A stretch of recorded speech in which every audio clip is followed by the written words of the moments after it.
৭ মাস plus বাচ্চাদের জন্য আরেকটা নতুন রেসিপি নিয়ে চলে এলাম। এই রেসিপিটা কিন্তু ৭ মাসের উপরে সকল বাচ্চাদেরই বানিয়ে খাওয়াতে পারবেন। খুবই মজাদার এবং পুষ্টিসম্পন্ন একটা রেসিপি এটা। তো আজকের রেসিপিটাতে হচ্ছে আমি ডিম ইউজ করব। আমি নাজানকে আগেও ডিম খাইয়েছি। তো এখন যেহেতু নাজানকে শুধুমাত্র ডিমের কুসুমটাই খাওয়ানো যাবে, তাই হচ্ছে আমি ডিমের কুসুমটা দিয়েই বানাচ্ছি। অল্প একটু সাদা অংশ আমি নিয়েছি। সাদা অংশটা ৮-৯ মাসের দিকে শুরু করার সবচেয়ে বেশি বেস্ট। তো আমি হচ্ছে এখানে শুধুমাত্র ডিমের কুসুমটা নিয়েছি আর সাথে অল্প একটু সাদা অংশটাও নিয়েছি। যেহেতু আমি আস্তে, আস্তে অভ্যাস করাতে চেষ্টা করছি। একবারে আমি সাদা অংশটা বাবুকে দিব না। আর অবশ্যই এটাতে আমি একটু পানি দিয়ে কুসুমটা একটু হালকা করে নেব। আপনারা চাইলে একবারে হচ্ছে মেইন খাবারের সাথে এটা মিশিয়ে তারপর খাওয়াতে পারেন। কিন্তু আমি হচ্ছে ১ম এ এটা পানি দিয়ে একটু হালকা করে নিয়ে তারপর এটা আমি জাল করে নিব।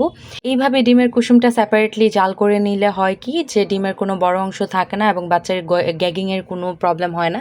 তো সে কারণে হচ্ছে আমি আলাদা মতো এইভাবে আগে ডিমের কুসুমটা রান্না করে নিয়ে তারপর এটার মধ্যে আমি আরও কিছুটা পানি অ্যাড করব। অ্যাড করার পরে এখানে হচ্ছে আমি সুজি অ্যাড করব। তো এখানে হচ্ছে আমি আমার পরিমাণ অনুযায়ী সুজিটা দিয়ে দিব।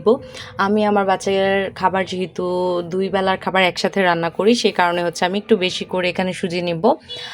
আর আজকে এই সুজিটার সাথে আমি আরেকটা জিনিসও অ্যাড করব, সে কারণে সুজির পরিমাণটা আমি স্বাভাবিকের তুলনায় একটু কম নিয়েছি যাতে ওই খাবারটাও আমি এখানে অ্যাড করতে পারি। তো এখানে সুজিটা নিয়ে আমি সুন্দরভাবে ঢেকে এটাকে কিছুক্ষণ জাল করে নিব এবং আমার বাচ্চা যেরকম ঘনত্বের খাবার খেতে পছন্দ করে ওই রকম আমি করে নিব। এই যে মোটামুটি এরকম ঘনত্ব হওয়ার পরেই হচ্ছে আমি উঠিয়ে নিব। আর আমি একটু দেখিয়ে দিচ্ছি, এখানে হচ্ছে ডিমের কুসুমের কোনো বড় লাম্পস নেই। ডিমগুলো ছোট্ট, ছোট্ট হয়ে ভেঙে গেছে, যেটা হচ্ছে বাচ্চার খেতে অনেক বেশি ইজি হবে। আর এই যে এটা হচ্ছে আরেকটা ইনগ্রেডিয়েন্ট, এটা হচ্ছে ছাতু। তো এই ছাতুটাও কিন্তু আজকে আমি আমার বাবুর খাবারে অ্যাড করব। আরেকটা কথা আমি বলে রাখি, খুব মনোযোগ দিয়ে শুনবেন।